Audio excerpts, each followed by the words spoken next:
Padre Elias chegou à vila no fim de novembro, quando os dias escureciam cedo e o vento parecia nunca parar. A igreja de São Jerônimo era pequena, antiga e isolada, ao lado de um morro, coberto por árvores tortas. Os moradores eram educados, mas havia medo nos olhos de todos, como se aquele lugar escondesse algo que ninguém ousava dizer. Na primeira missa, Elias percebeu que quase todos evitavam olhar para a janela lateral da igreja, a que dava para o alto do morro. Depois da celebração, uma senhora de mãos frias segurou seu braço e perguntou se ele realmente dormiria na casa paroquial. Elias respondeu que sim. A mulher baixou a cabeça, fez o sinal da cruz e murmurou. O padre anterior também ficou lá, mas não chegou até o Natal. Naquela noite, Elias entrou sozinho na casa paroquial. Era grande demais para uma pessoa só. Tinha corredores estreitos, móveis escuros e cheiro de madeira úmida e vela apagada. Mesmo assim, tentou se convencer de que tudo não passava de superstição. Mas na segunda madrugada, acordou com a certeza de que havia alguém no quarto. Não era sonho, não era impressão. Era a sensação gelada de estar sendo observado no escuro. Ele acendeu o abajur. O quarto estava vazio. A porta seguia fechada. A janela também. Mesmo assim, o medo não foi embora. No dia seguinte, pressionando os moradores, Elias ouviu a história que todos evitavam contar. Anos antes, um homem chamado Anselmo vivera ali com a esposa e a filha pequena. Era violento e cruel. Uma noite, depois de uma briga, a casa no morro pegou fogo. A mulher e a criança morreram. Anselmo sobreviveu, mas desapareceu. O que tirou a paz de Elias foi descobrir que a antiga casa de Anselmo ficava exatamente onde, anos depois, a igreja foi construída. Naquela noite, mexendo nos arquivos da paróquia, Elias encontrou um caderno velho deixado pelo padre anterior. Nas últimas páginas, uma frase aparecia repetida várias vezes. Ele não pede perdão. Ele quer entrar. Pela primeira vez, Padre Elias sentiu medo de verdade. Decidiu abençoar a igreja e a casa paroquial. Passou água benta pelos corredores, acendeu incenso e fez orações até tarde. Quando terminou, sentiu o ambiente mais leve. Mas no meio da madrugada, acordou outra vez. Desta vez ouviu um murmúrio no corredor. Parecia uma oração. Só que as palavras saíam tortas, arrastadas, como se fossem ditas por uma boca que já não sabia mais falar como gente. Elias pegou o crucifixo, abriu a porta do quarto e olhou para o fim do corredor. Havia um homem parado perto da escada, ou alguma coisa com forma de homem. Era alto demais, magro demais, coberto por uma batina suja de terra e cinza. O pescoço estava torto. Do lugar onde Elias estava, já vinha um cheiro de fumaça e carne apodrecida. Então a criatura ergueu o rosto. Os olhos eram fundos. A pele parecia madeira queimada. E com uma voz que parecia sair das paredes, ela disse: esta casa já foi minha. Padre Elias passou o resto da noite rezando, sem fechar os olhos. Quando amanheceu, o frio dentro da casa parecia ainda maior.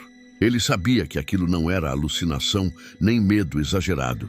Havia alguma coisa presa àquele lugar. E a frase do padre anterior não saía da cabeça dele. Naquela manhã, Elias subiu o morro com 2 homens da vila. Foram até as ruínas escondidas da antiga casa de Anselmo, quase engolidas pelo mato. O lugar estava silencioso demais, como se até o vento evitasse passar por ali. Entre pedras, ferragens queimadas e restos de madeira carbonizada, encontraram sinais do incêndio antigo. Mas ao fundo, debaixo de terra endurecida e raízes grossas, apareceu uma corrente delicada com uma pequena medalha infantil. Um dos homens começou a chorar na mesma hora, sem saber explicar por quê. Mas o pior veio depois. Cavando mais perto das antigas fundações, encontraram ossos pequenos. O corpo da criança nunca tinha sido enterrado direito. Nunca tinha recebido oração. Nunca tinha tido descanso. Padre Elias sentiu um peso terrível no peito. Não era só uma tragédia antiga. Alguma coisa ruim parecia ter crescido em volta daquela morte, alimentando-se do abandono, do silêncio e do medo daquela vila durante décadas. Naquela noite, ele mandou chamar os moradores para a igreja. Ninguém foi por coragem. Foram porque já não aguentavam mais viver curvados por um terror que passava de pais para filhos. No altar, Elias colocou a medalha da menina entre duas velas acesas. As portas da igreja tremiam por causa do vento lá fora. Quando ele começou a oração pelos mortos, a temperatura caiu de repente. O ar ficou tão pesado que algumas pessoas mal conseguiam respirar. Então, no fundo da nave, perto da porta principal, uma figura apareceu. Era Anselmo, não como homem, mas como alguma coisa que tinha sobrado dele. O corpo parecia feito de fuligem, carne queimada e sombra. Os braços eram longos demais. A roupa pendia sobre ele como pano arrancado de um cadáver. No peito, havia uma abertura escura que se movia devagar, como se alguma coisa estivesse viva ali dentro. Ninguém teve coragem de gritar. O horror era tão grande que a igreja inteira ficou muda. Então a criatura sorriu. Elias ergueu o crucifixo e continuou a oração, mesmo sentindo o próprio corpo falhar de medo. A figura deu um passo à frente e falou com uma voz grossa, satisfeita. Ela ainda está comigo. No mesmo instante, perto do altar, surgiu por um segundo a imagem fraca de uma menina, pequena, transparente, triste, como se estivesse muito longe. Mesmo estando ali, Padre Elias entendeu tudo. A alma da criança não estava livre. Estava presa. Presa à maldade do pai. Presa àquele lugar. Presa à culpa que nunca foi encerrada. Foi então que Anselmo olhou para os moradores, depois para Elias, e abriu um sorriso ainda mais horrível. Se querem a menina de volta, ele disse, alguém vai ter que ficar no lugar dela. Depois daquelas palavras, um desespero silencioso tomou conta da igreja. Algumas pessoas caíram de joelhos, outras começaram a rezar baixinho, quase chorando. Padre Elias ficou diante do altar, segurando a medalha da menina com força, tentando não desviar os olhos da criatura.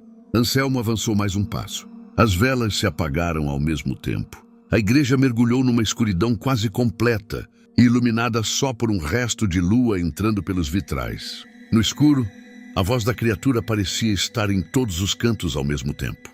Um de vocês fica, e ela sai. Padre Elias sentiu o medo subir pelo corpo inteiro, mas também percebeu uma coisa. Aquilo se alimentava do pavor deles, do silêncio, da culpa, da rendição.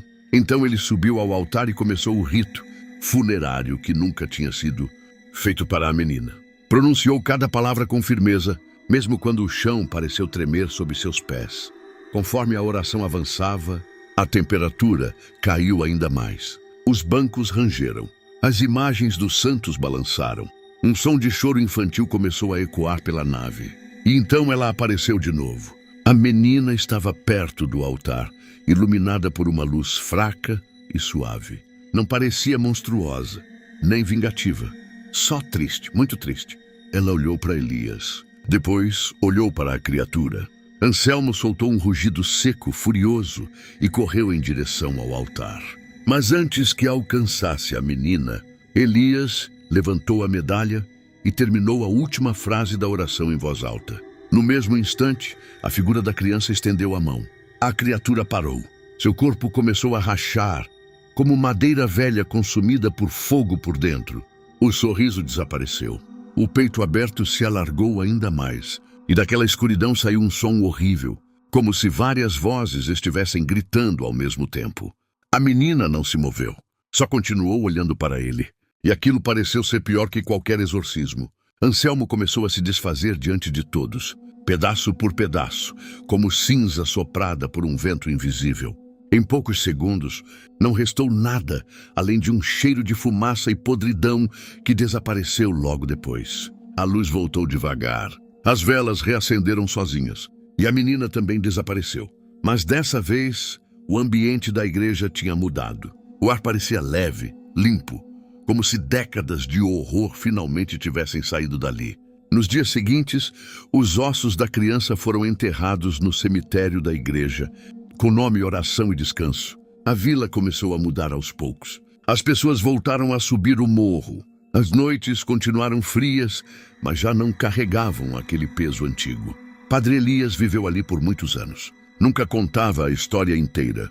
Apenas dizia que certos males não morrem sozinhos. Eles se escondem no silêncio, na culpa e no esquecimento. Quando ele morreu, já velho, encontraram dentro da Bíblia a pequena medalha da menina. E um bilhete escrito à mão. Naquela noite, eu pensei que tinha vencido o mal. Hoje acho que apenas fechei uma porta e rezo para que ninguém a abra de novo.